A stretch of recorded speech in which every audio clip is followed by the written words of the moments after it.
Hi, my name's Debbie Wilson. I'm the author of Little Women, Big God and Little Faith, Big God. Julie Lavender asked me to share a tip on how to love your children in celebration of her new book, 365 Ways to Love Your Child. Well, I thought of a statement Jim Rohn once said, take care of yourself so you can take care of others. And as I think of my time as mothering young children, I believe that my time that I spent with the Lord equipped me and filled me up so I could love my children in the best way. I remember one time we had just moved to our present home, North Carolina, and it was our fourth state in 4 years, and we arrived right before the opening of the school year. So my children started school not knowing anyone. We were camping out in an apartment while we waited for our house to be ready. And so they started school in a new place, unsettled, without any friends.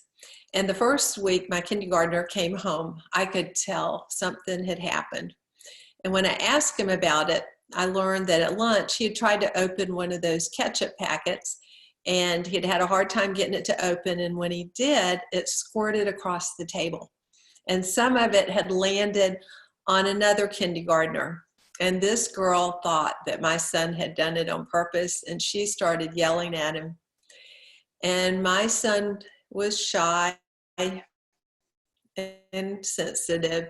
And he told me that he had to turn his head so that no one could see the tears that came into his eyes. Well, that broke my heart. And I wanted to protect my son.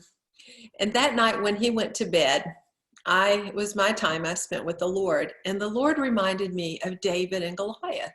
And you remember that story. David was only a youth when he went against Goliath, a giant warrior who intimidated all the armies of Israel.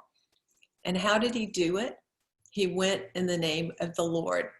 And the Lord reminded me that night, Debbie, I go with your son to school. He's in good hands. So at breakfast the next morning, I reminded Brant of that story and told him that he was a little David going to school. And there may be some giants there, but he went in the name of the Lord. And I feel like he stood a little taller and his whole countenance changed. And I was able to love my child by imparting faith because I had received it the night before. God bless you.